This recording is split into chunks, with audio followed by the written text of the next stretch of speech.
तो आज की दोस्तों इस वीडियो पे हम बात करेंगे ईडी की तरफ से नोटिस आई है वाजीरेक्स को, इसके रिगार्डिंग सबसे पहले हम यहाँ पर बात कर लेंगे कि मामला क्या है, क्यों ये नोटिस हमें देखने को मिला है, और साथ में बात करेंगे कि वाजीरेक्स इसके बारे में क्या बताया है।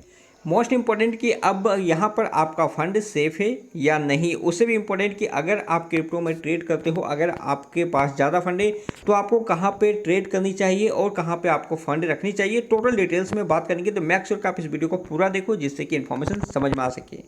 तो यहाँ पर हम देखेंगे ईडी की तरफ से एक नोटिस आई है। इस नोटिस में वाजीरेक्स को कारण बताओ का नोटिस आया है, जिसमें फेमा के अंडर में होता है कि जो भी आप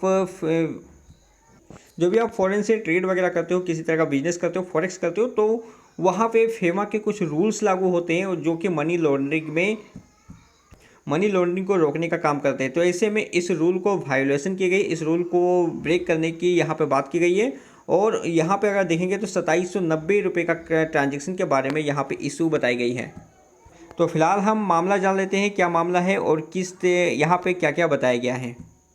तो यहाँ पर अगर देखेंगे तो ईडी ने बताया है, ED said that crypto exchange was served the notice under the foreign exchange management for violating money laundering law. तो मनी लॉन्ड्रिंग लॉ को यहाँ पर ब्रेक की है, वायोलेट की है।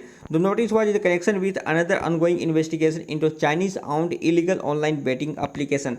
तो जो चाइना के इलीगल ऑनलाइन बेटिंग एप्लीकेशन, अब हमको पता है कि चाइना के जितने भी एप्लीकेशन है वो इंडिया पे मैक्सिमम बैन हो चुके हैं। और इम्पोर्टेंट चीज़ की जो बेटिंग जो एप्लीकेशन होते हैं वो इंडिया में बैन है। तो ऐसे में जो चाइनीज़ की जो बेटिंग एप्लीकेशन है, तो यहाँ पर जो मेन मुद्दा है यहाँ पर आप देखेंगे, the ED in official statement alleged that Chinese national converted over $7 million worth of Indian currency into a stable coin Tether and later transfer it to Binance exchange wallet. तो यहाँ पर इनका कहना है कि जो चाइना ने यहाँ पे किया है, चाइना के जो भी ट्रेडर हो जो भी हो, तो उसने $7 million को स्टेबल कॉइन मतलब टेथर पे ट्रांसफ़र करके उसे फिर से बाइनेंस में ट्रांसफ़र किया। इसके बाद आगे यहाँ पर बताया गया है कि यूजर्स ने यहाँ पे 880 करोड़ रुपये $12 million का वाजीरेक्स वॉलेट में उसे यूज किया, वाजीरेक्स वॉलेट में इसे यहाँ पे लाया है। इसके बाद बाइनेंस अकाउंट में 1400 करोड़ रुपये का क्रिप्टो ट्रांजैक्शन किया गया है।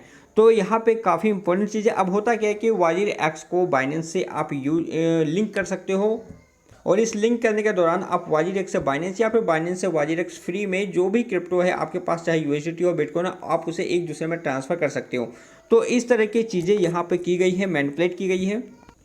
तो यहाँ पर अगर हम बात करें कि प्रॉब्लम यहाँ पे इशू क्या है, तो हम लोगों को पता है कि यहाँ पे जब हम अकाउंट बनाते हैं तो उस समय केवाईसी करते हैं, सेम नाम से हम अपने बैंक अकाउंट को लिंक करते हैं। तो यहाँ पे मेजर इशू बताई गई है। यहाँ पे ईडी का कहना है कि जो केवाईसी की प्रोसेस होती है उसमें कुछ यहाँ पे गलती हुई है, कुछ यहाँ पे फ्रॉड करने की कोशिश की गई है, जिसके तहत यहाँ पे मनी लॉन्ड्रिंग किया गया है। आगे हम यहाँ पर बात करें तो आपने देखा होगा कि जब भी बिटकॉइन की प्राइस गिरती है या फिर किसी भी टाइम पे जब यूएसडीटी को ज़्यादा बाय या सेल करने की कोशिश की जाती है, तो उस समय उसका प्राइस जो होता है वो 90 रुपीज़ या फिर 60 रुपीज़ तक चला जाता है। तो यहाँ पे कुछ मैनिपुलेट की गई है, जिस कारण से ये नोटिस यहाँ पे देखने को मिला है। तो यहाँ पर वाजीरेक्स की तरफ से बताया गया है कि अभी उनको कोई भी नोटिस नहीं मिला है। आप यहाँ पे देखेंगे WazirX yet to receive any so called notice from the information director as mention today's media report. तो अभी इस तरह की कोई भी रिपोर्ट, कोई भी तरह का यहाँ पे उनको नोटिस नहीं मिला है।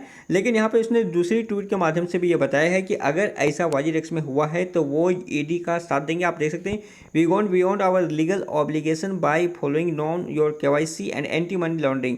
तो अगर इस तरह की चीज़ें हुए हैं तो यहाँ पे जो निशासन सट्टी है वो यहाँ पे सारी डॉक्यूमेंट्स जो भी सिस्टम है, जो भी वहाँ से उनको मांगा जाएगा वो उनको प्रोवाइड करेंगे।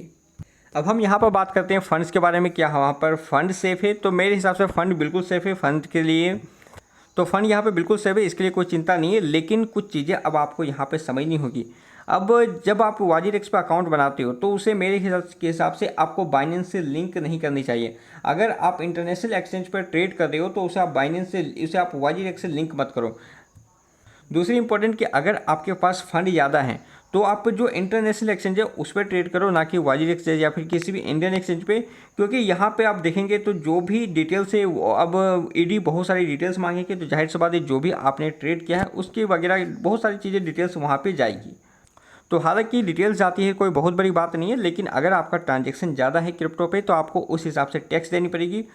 तो यहाँ पर हम बात कर लेते हैं कुछ टिप्स के बारे में। तो टिप्स के बारे में हम यहाँ पर बात करें तो अगर आपके पास फंड ज़्यादा है तो जैसा कि मैंने आपको बताया, तो आप इंटरनेशनल एक्सचेंज पर ट्रेड करो। और अगर आप इसे लॉन्ग टर्म के लिए रखना चाहते हो तो ट्रस्ट वॉलेट या फिर जो लेजर होते हैं, जो हार्डवेयर वॉलेट होती है, उनमें आप अपना फंड सेफ रखो अगर आप लॉन्ग टर्म के लिए करना चाहते हो। और बाकी का अगर आप ट्रेडिंग करना चाहते हो तो जो इंटरनेशनल एक्सचेंज कुकॉइन, बाइनेंस या फिर हॉबी है, आप उसमें ट्रेड करो। और जहाँ तक की बात है तो वाजीरेक्स से बाइनेंस को लिंक ना करना ही बेटर होगी, क्योंकि अगर आपने बाइनेंस को लिंक करके रखा है तो चांसेस बनता है कि आपके बाइनेंस के भी जो सारी डिटेल्स होते हैं वो भी वाजीरेक्स जो ईडी है उनको दे, अगर वहाँ से डिमांड की जाती है तो ये रहे कुछ टिप्स। बाकी का जो भी इन्फॉर्मेशन हो वो आपको टेलीग्राम पे मिलेंगे, तो मेक श्योर कि आपने हमारे टेलीग्राम चैनल को भी ज्वाइन किया हो। तो मिलते हैं दोस्तों नेक्स्ट वीडियो में एक नई इन्फॉर्मेशन के साथ, तब तक के लिए गुड बाय, जय हिंद।